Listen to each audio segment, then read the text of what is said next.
The Wood Innovation and Community Wood Grant overview specific to Region 5. I'm Helena Murray. I'm a wood and biomass utilization specialist at the Forest Service. And we also have Larry Swan. Larry, would you like to introduce yourself? Sure. I'm Larry Swan, and I'm Helena's coworker. Awesome. And together we'll be telling you about these two great grant programs and opportunities that are open now. This webinar is about two programs that are national grant programs through the Forest Service, but we will be focusing on our region during this presentation, which is Region 5. So Region 5 is Hawaii, other US affiliated Pacific Islands, and California. So if your project falls in any of these geographic areas, then you will apply to the program through us through Region 5. So if your business is located somewhere else, but your project is in California, that still counts as being a project here. There it is. Okay, we can read this on your own time. So today we'll talk about the two programs, the Wood Innovation Program and the Community Wood Program. We'll talk about an overview of the opportunity, how people have fared in the past, and then give some context for this region, what we're dealing with and what we're specifically looking for this year's programs. And then we'll talk about some examples of successful applications and then the application itself, the evaluation criteria, and hopefully we'll have plenty of time for questions at the end. Okay, so this year we have two grant programs. The first one is the Wood Innovation Grants. Those are grants up to $250,000 per proposal. And as of now, there's 8 million available nationwide. And then the second program, the Community Wood Program, has up to 5 million available nationwide. And these projects can have up to 1 million for each proposal. And we will also note there's a chance that in the future, more money could come through these programs.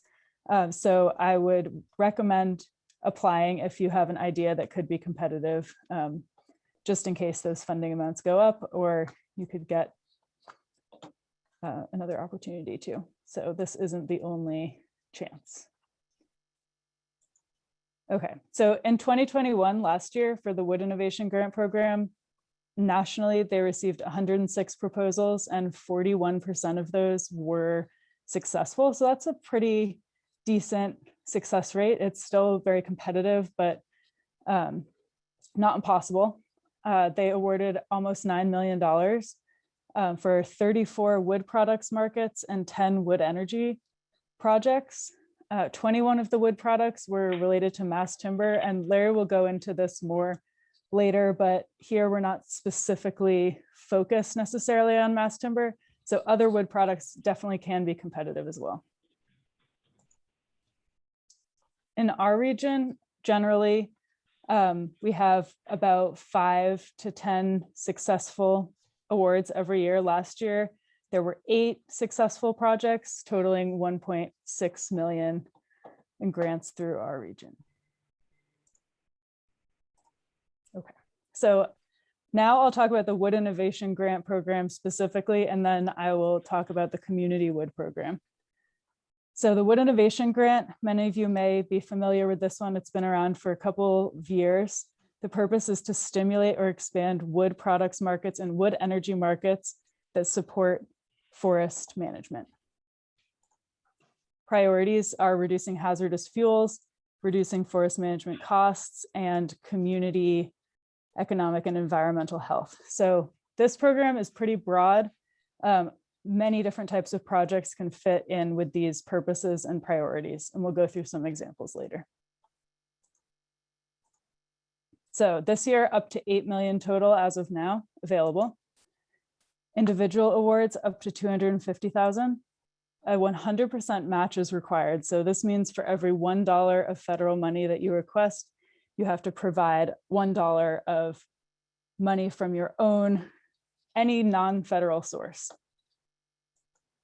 It's a national competition, and the application is due via email to Larry on January 16th, 5 p.m. And for more information, you can visit the Wood Innovations homepage and see the application, the instructions, and some examples. Okay, so then the Community Wood Grant Program. This program was new last year or the year before, so it's still pretty new to us. We're sort of working out what it means, but the general purpose of it is to support forest health and stimulate local economies by expanding wood energy use and wood products manufacturing capacity. So these grants, the preferences are located where markets are needed for low value wood. So pretty much our entire region would qualify under that. Will aid forest restoration. There's this one interesting idea of using or retrofitting an existing sawmill facility with low unemployment or high unemployment in the surrounding area. And then technologies that use the most stringent emissions control technologies. And these are not requirements, they're just preferences. So if you don't fit all of these, you can still apply. The Community Wood Grant, I'd like to iterate, is for shovel-ready projects. They have to be completed during the grant period. So these are not planning grants or exploratory. This is you're ready to build a facility that will be using wood soon, and you need just a little more funding. So that is the main focus of this. It's building facilities. So building an energy facility, building a mass timber facility, a biofuels facility, installing a boiler, just these projects that are ready to go. It's up to 100 million, that'd be great. It's up to 1 million per project or 5 million nationally. You don't need to ask for 1 million. If you ask for less money, that's also good. It means more projects could be awarded. So if you need 200,000, still apply for 200,000. It's just up to 1 million. A caveat or important point here is that the grant award can be only up to 35% of the total capital costs of completing this project. So if you write down all the capital costs that you have and then multiply that by 0.35, then you'll get the total amount that you can ask for. So if your total project costs 1 million, you can only ask for 350,000. There's no formal matching funds, unlike the Wood Innovation Grant. However, there are leveraging funds. So this is not as strict reporting wise as matching funds, but it's still required. So that's this 35%. You have to have the other 65% of the costs. You have to have a solid plan or proof that you have that money coming in order to be competitive for this. So in the same day as the Wood Innovation applications, these are due to Larry at this email address. All right. Hey, Elena, this is Larry. So we also had January 16th for the Wood Innovation one, right? Yep. Okay. So it's easy. There's just one day, application day. Are they to the same email? Yes. Thank you. And then Larry, over to you for some info about California, what we're dealing with here. Okay. There's a few more bullet points under that one California slide, aren't there? There you go. So I think, we wanted to emphasize Region 5, follows of course, the national guidelines and rules. In California, though, the situation is somewhat different. We have, unfortunately, more mega fires than anybody else. We have, unfortunately, more structures destroyed or damaged. And however, we have some advantages in that we're one of the states that the state and the U.S. Forest Service signed an agreement to work together to treat 1 million acres. So, and we also have huge amounts of biomass that we'd like to somehow levitate out of the woods and get used, and it's difficult. So I don't have to go over some of the stats, but I will, just because I want to make sure you understand the urgency that we feel in terms of trying to get to scale where possible. And I want to emphasize, not every project is going to do 1 million tons. Not every project is going to even do 10,000 tons or 100 million board feet. We are looking for pathways from 100 or a couple hundred tons, though, to 10,000. So the main thing, and one of the big differences, is we really, really have to think about scale, but that by no means constrains you, because we will always follow a good idea and try to help you compete. So with that, let's go ahead to the next slide. So you heard that we're talking about pace and scale, but that's not the only thing. Okay, just to emphasize, it is certainly better suited to compete for prioritization in our region, but that does not control the national competition. Ideally, as you might guess, we'd like to see people begin using wood. We're not so excited about proposals that's a research and development proposal with a big R and a little d, and things don't really start happening for 24, 36 months. That does not excite us. So we talk about thousands of tons leading to tens of thousands of tons, or having a clear path to significant opportunities. And let's go to the next one. Okay, just as you already heard, Region 5 includes California, Hawaii, and Pacific Islands, the affiliated states, and the territories. So it's quite a broad region. So we've got a couple slides here in case some of our Hawaiian or Pacific Island partners are on. But for them, it's specifically, Hawaii has a wood utilization team. There's some priorities there. We're glad to hook you up with their webpage. What we're looking at is creating markets and utilizing state plantation species. Some of you may not know that Hawaii has actual tree plantations that the Forest Service helped plant in the 60s and 70s, and they're very unutilized or highly underutilized. And then we're interested in species involved with insects and disease outbreaks. If you've been to Hawaii, you probably heard of ohia, or we're interested in invasive species like albizia. So next slide. And the Pacific Islands. The islands often have issues with hurricane damage. So that's something, or typhoons, and we're interested in dealing with some of that excess debris. But also they have the same issues of any island in that they have insect and disease outbreaks and woody invasives that if you look at the island, it doesn't look anything like what it looked like 200 years ago. Next.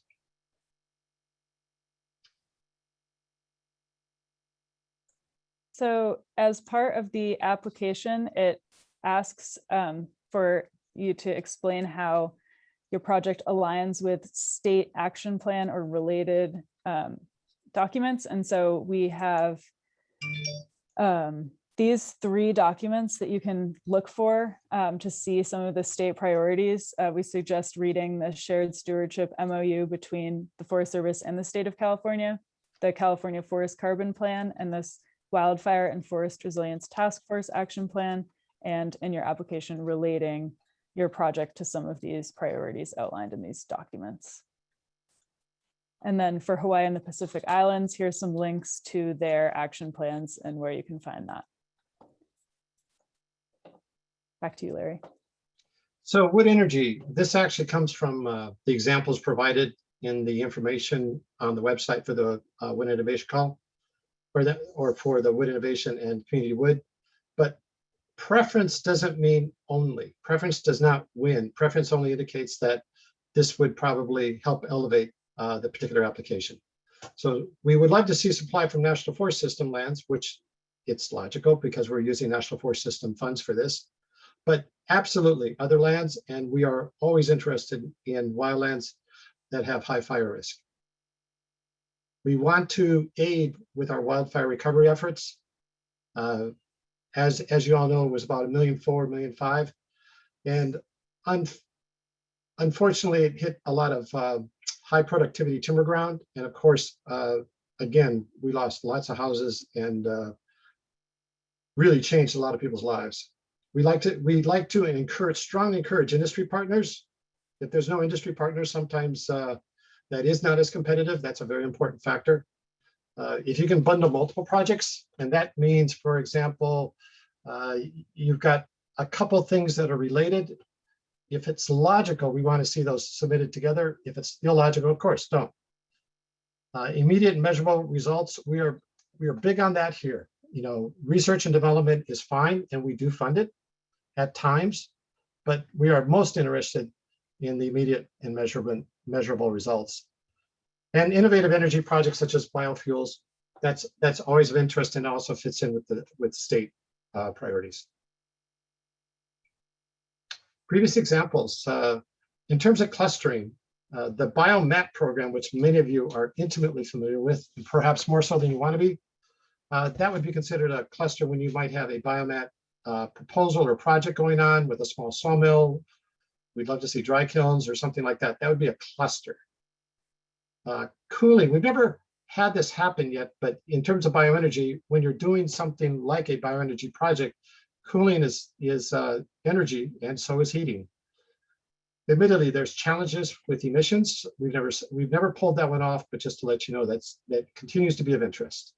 Financing mechanisms, for example, the biomat projects are running, 15, 20, 25 million. That is a heck of a lot bigger than a bake sale or two at a community level. So innovative finance. And market barriers. If you think you want to do biochar and you don't have the protocol set up with the necessary authorities, then maybe that's pretty hard to grow or expand that market. That would be an example of a market barrier. Go ahead. Wood products market expansion preferences for wood innovation. We've already got that. There's one here at the bottom. Projects that support commercial building markets. For our mass timber, that's been an emphasis of the overall national mass timber program. They haven't been interested necessarily in residential as much as commercial and office. That doesn't mean we won't consider it, especially if we see something in underserved areas where you can pull something off.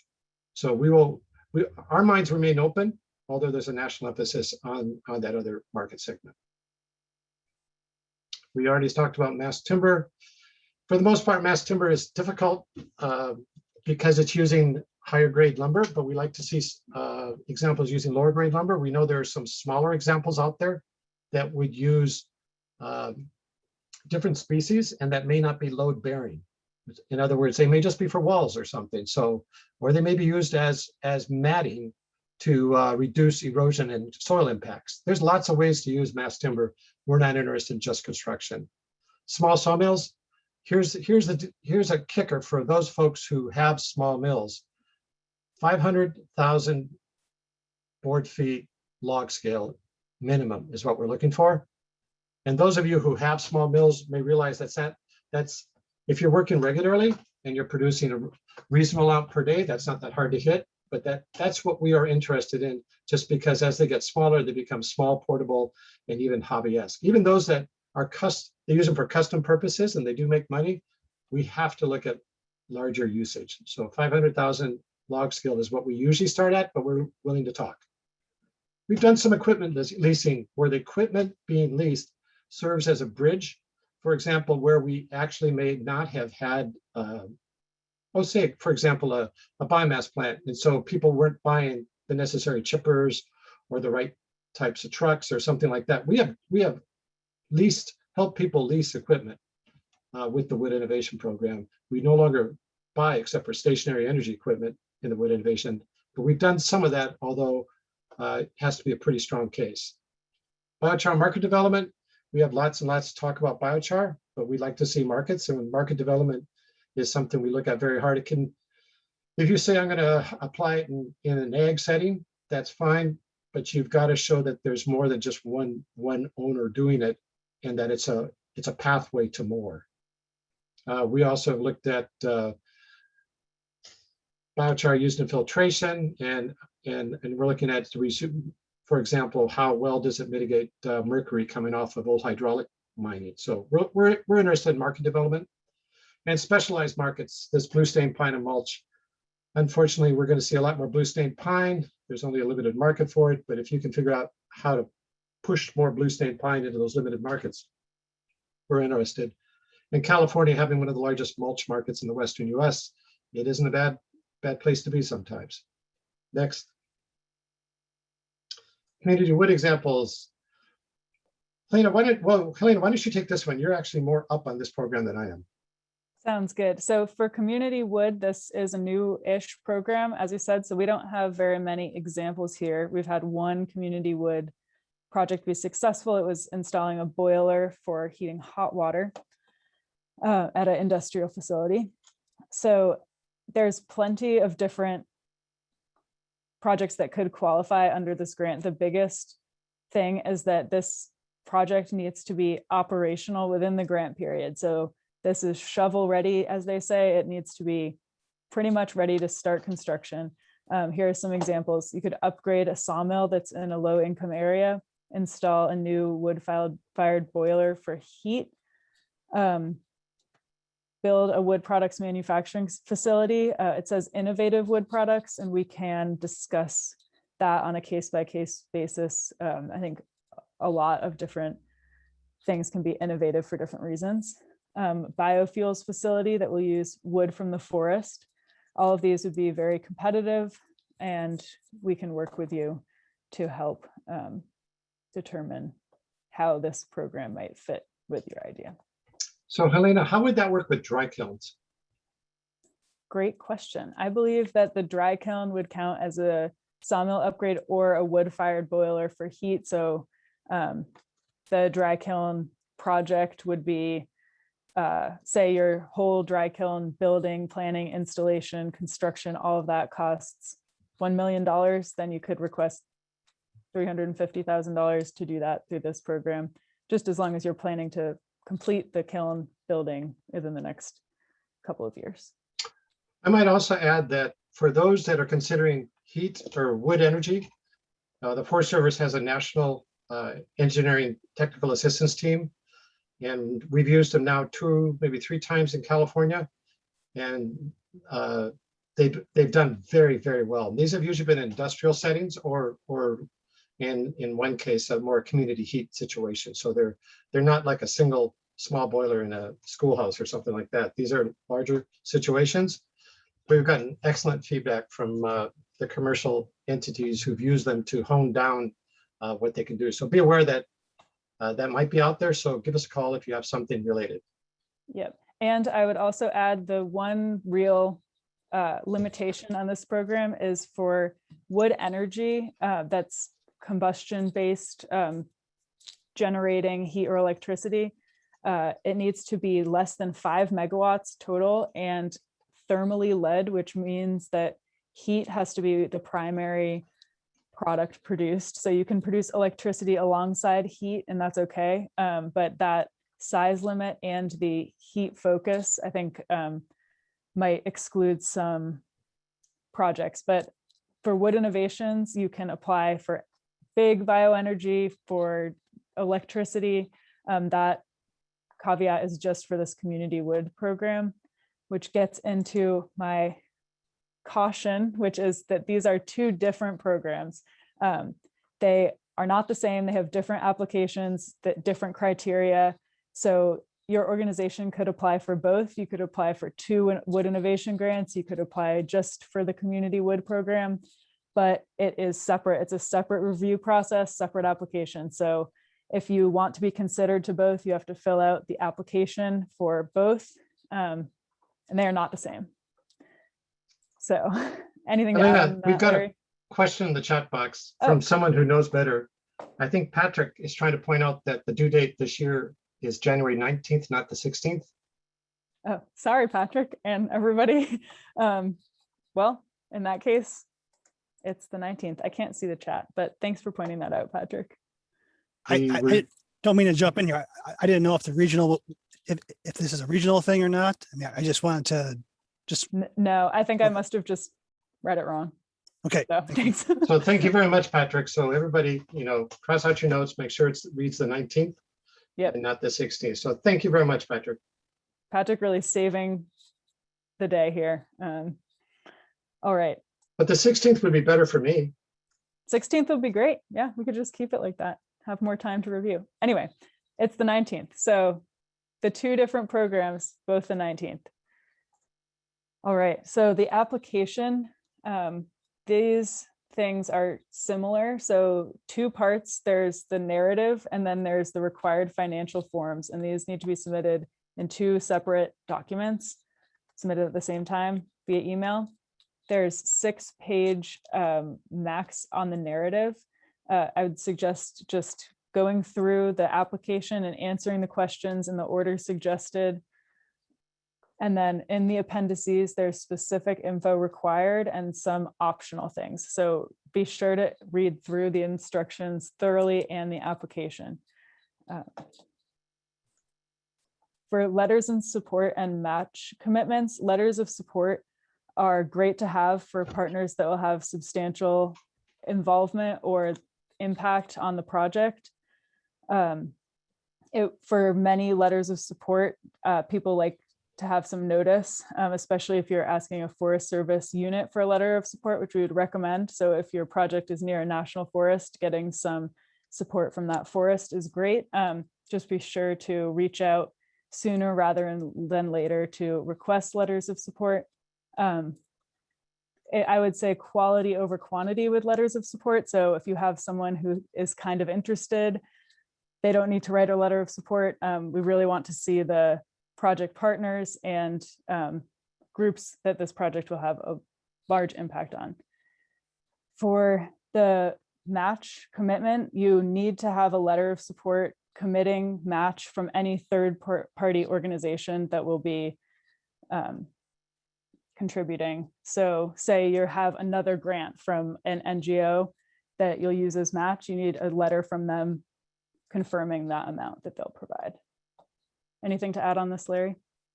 No, I think that's good. Letters of support seem to be the hardest things for people to gather into one place, and people who wait are just scrambling up to the last minute.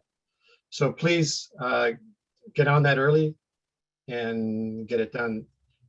And then the match commitment, of course, you said it well, which is just because you say in your narrative that someone is going to match your funds for that one-to-one match for the wood innovation. I'm sure you're right, but we have to see it in writing. And then and don't forget the leverage is much the same way, but you just use the word leverage instead of match.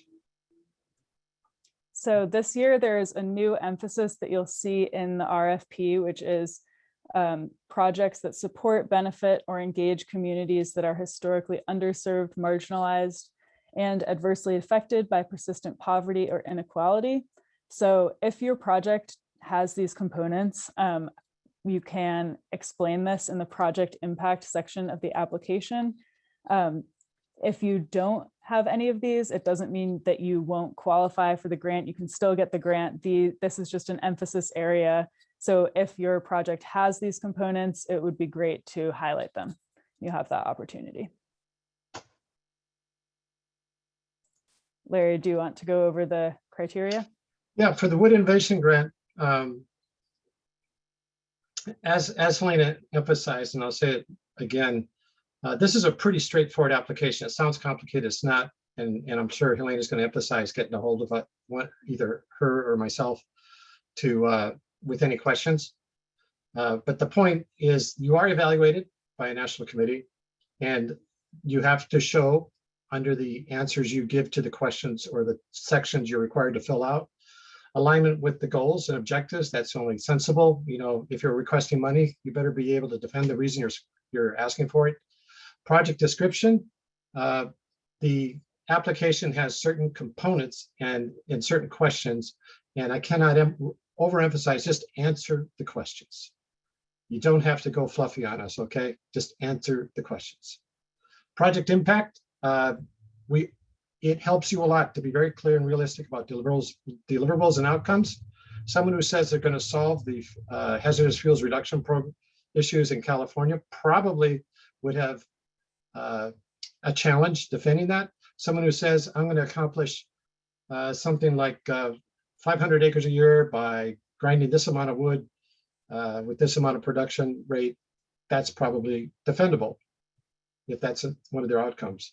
Project teams, that's very important to us. If we had our druthers, we would make that worth twice as many points here in R5. We look very, very hard at what your project team is. Is it composed of people who have experience, or is it composed of people who want to gain experience? Big difference in how project outcomes over the years. And then the next one. And Helena, this is much the same, but you have more background in this particular grant program. Sure. So this sort of similar project description, the project impact, clear and realistic, as Larry just said.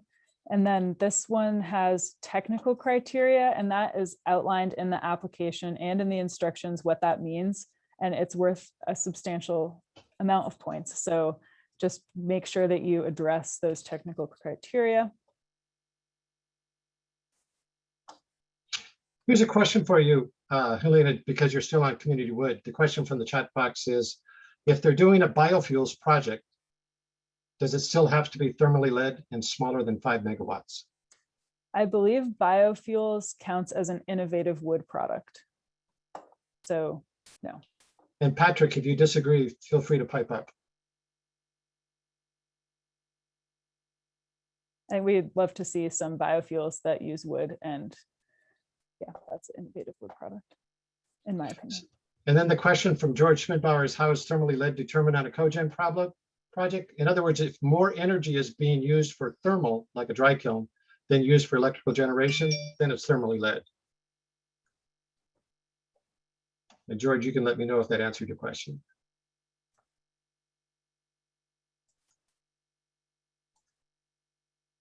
Yeah, thank you. Application review process, my favorite part. So we cannot overemphasize, this is a national competition. We do not, the only thing I do is when the applications come in, we review them for that all the requirements of the program are there. In other words, do you have your narrative? Is it, do you have the necessary form? So we review to make sure the application is complete. We will try to do that review before 5 p.m. that day when it's due. Unfortunately, if we don't have time to review it, if you submit it like 2 minutes before, which some people have, I won't mention any names who are on the call, we do not have a chance to review. And if you're missing something really dumb, we can't correct it and have to reject it. I really dislike that to be put in that position. So we highly encourage you to get your stuff in early. The day before is better. And we're happy to review to make sure the whole package is there. And we'll let you know if something dumb is missing at that point. But if you get it in too late, we can't. So that's at our level. There's the federal expert panel. You know, it's basically it's a review team assembled, not just of federal. It includes state and academic on that national review team. So they also do a review, and then there's a Forest Service leadership decision, which is then it goes to USDA for final approval. The Forest Service region, in this case, Region 5, what we can do, or what we do is we offer a sense of priorities. That does not control the decision at a national level. And I want to emphasize that. If you have a great project, it doesn't fit as well here in Region 5, but you submit it, it could do very well nationally. But we will do a regional prioritization based on the factors we've discussed, and the regional forester can offer that to be considered. Usually that's considered when let's say it's basically a tie. And in one region, their particular project is number 20 on their group, and it's number 1 on ours, and it's basically a tie nationally, then more than likely, because the one region is saying this is really important to us, that will be a factor in the decision. So I want to emphasize, do apply. If you that's the point is it's a national competition, and there are some times when we are convinced it's a slam dunk, and sometimes we're not right. And sometimes we think this won't be as competitive as we'd like to see, and we're wrong. So do please apply if you think you have something. The USDA review, we cannot announce the results. And Helena, do you have a slide about when the results are usually announced? There you go.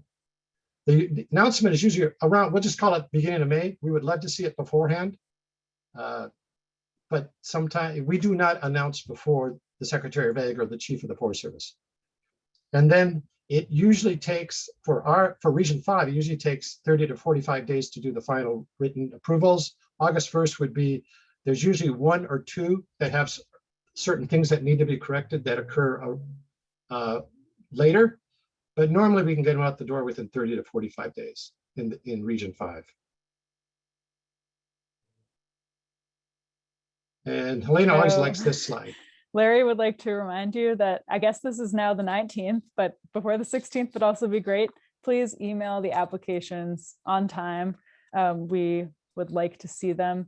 And another thing that I don't think we mentioned enough is that we are really truly available for help with these. So if you have an idea and you're not sure how to go about framing it, or if it would be competitive, or you have a draft and you want us to look at it, we are available starting after Thanksgiving to help you. So we can oftentimes really just, if you have 2 ideas, we can help you winnow it down. Don't hesitate to reach out to us. Here's our contact information. We would love to hear from you, and we would love to see your great project succeed. So please reach out. And Helena, will this slide deck be available? And if so, where? Yes, so I believe the recording of this presentation and the slides will be available on the UC Cooperative Extension Woody Biomass webpage, and also on the Biomass Working Group website as well. And how about if I read a couple of the questions in chat for you? Sounds good. I cannot see the chat, so that's great. That's all right. I'll make up these questions as I go along and we see if we can stump the chump. In any case, here we go. One question, I think we've got it through thermally led.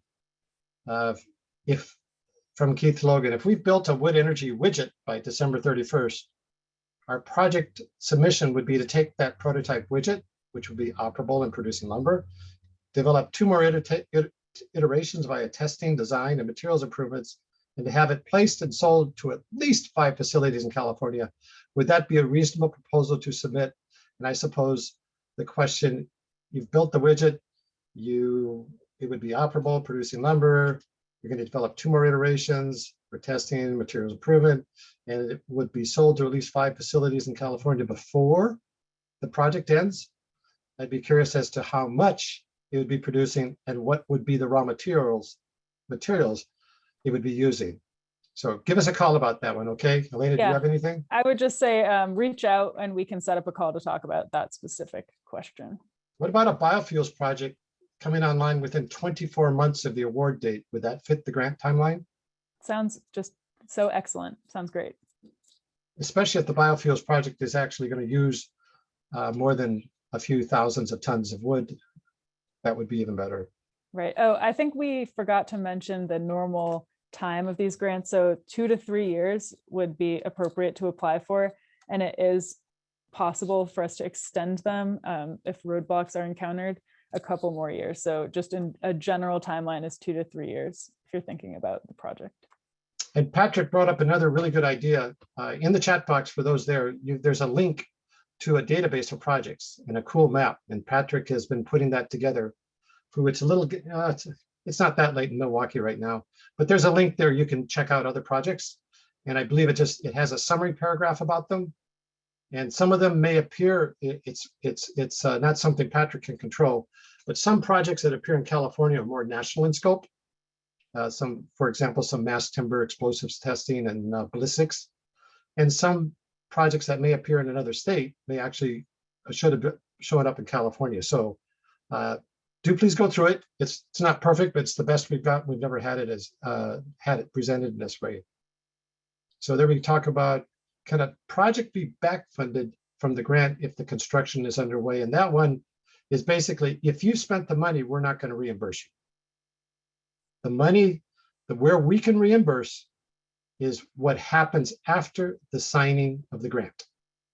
There's a very small leeway that we can authorize reimbursement between the time the grant is announced as successful and actually the signing, but we have to exchange documents, basically make a contract about it. But we cannot count as reimbursement anything that is incurred prior to the date of the signing of the grant by both parties, unless there's a few weeks slack there if we had to, nor, and this is important, nor does match spent prior to the signing of the grant count. Match or what's our other term, leverage. Actually, leverage does. Elena, do you want to comment on that? Leverage in that wood energy one, there is some availability of those funds that have been spent beforehand. Yeah, I would just thoroughly read the RFP for those And do dates. call, because there is a little bit of slack there, at least there was last year. Rachel is saying that she's going to commit to posting this presentation by Friday of this week. I just know she's going to commit it. Thanks, Rachel. I don't know if she really said commit. I don't know if that was actually in the chat box, but that I made that up. So Patrick is posting the database for everybody to see the link. And how would the grant viewers view a portfolio approach? Why don't you give us a call about that? Because I can interpret that two different ways in terms of an architect's portfolio approach or something else. So that's a good one to call us on, Allison, okay? Okay. Please do give us a call about that. Okay. Can you reiterate what I said about equipment leasing, such as for a truck essential to a project's function? How would you determine what mobile equipment fits for leasing equipment? So I'll answer that. In this case, if the leasing, we're not going to lease you a really cool, fancy electric car for your project. That's not what we're going to do. It has to serve the purpose of the project, and it has to serve, and we have to agree on it, and you have to basically get some quotes. An example would be the one we've done on a truck was a biomass power plant, got a power purchase agreement. It's normal producers in that area or suppliers had actually stopped buying equipment because they thought it was the power purchase agreement was going to expire. So they had not made any investments. So we actually helped lease a truck and trailer, and it was very small. Obviously, they need a lot more than that just to help things get started. That was kind of unusual. And I don't want to pretend it wasn't. So there's another example where someone leased a large chipper, an in-the-woods chipper. This is not your standard tow-along arborist chipper. And that one in and of itself, we were at a place where we knew there was more material available, but that people hadn't made the investments necessary in the chippers to service the market. That one served as a bridge. We're always looking for how will these leases bridge to a solution or a sustainable solution. And then 250,000 max for the Wood Innovation Program. That is correct. Someone said it's 250,000 max for the Wood Innovation Program. That's the funds from USDA. That is correct. It does not include the matching funds. So 250 plus your 250 is 500. One thing to note is that it is possible for someone to make a case for slightly more, but it would have to be substantial output or deliverable that fits the purpose of the program. So sometimes there have been cases, although they're infrequent, where someone applies for 300,000 or even 350, but that's very infrequent and really has to strongly address the program goals and objectives. If someone goes to 260, 270, it's like they're trying to bargain with us, and that usually doesn't fly. There has to be substantial payback for that extra money. Is matching required for Wood Innovation? And the answer is yes. Is matching required for Community Wood? The answer is no, but you have to show leverage. Yeah, so for Community Wood, there's not technically a match requirement, but there is that 100% of the capital costs need to be accounted for. So you really do need to have 65% of the total project costs accounted for to apply for that. It's funny language, and we're happy to talk about it if you have questions about it. And we would really prefer y'all check in, because we want, if you're going to put the time and energy into these proposals, we want you to be competitive. This is, it takes an average of maybe, let's just say 40 hours with everything, getting your letters, getting your form signed, writing your narrative, going back and forth, making sure your budget aligns correctly. We don't want to make light of this. But 40 hours for 250,000, that's a pretty good payoff. Yeah, and the Community Wood, I would specifically recommend reaching out if you're planning to apply for that. Just it can get sort of complicated which costs qualify and what capital costs means and how to just break all that out, and we can help you with that. Yeah, I think that's any other, did we miss anything? And by the way, go ahead and unmute yourself if you have a question that was too hard to put in the chat. And wait, here's one. Does the wood have to come from federal lands? The answer is no. It can come from any forested lands. We're not into C&D and we're not into helping out ag, although they are our cousins, really, in the ag world. But in this case, we would like to see it. We'd give you some preference if it was coming from federal. But by no means, that does not disqualify you, and it's perfectly fine, just so long as it comes from forced biomass or forced wood. You can also, if say you have a facility and it uses 75% forest wood and 25% other sources, that's okay. It doesn't have to be 100% forest. There's no other questions. Thanks everyone for tuning in. We hope to hear from you soon. Please email us, and hope to see your application between the 16th and the 19th, but definitely before 5 p.m. on the 19th.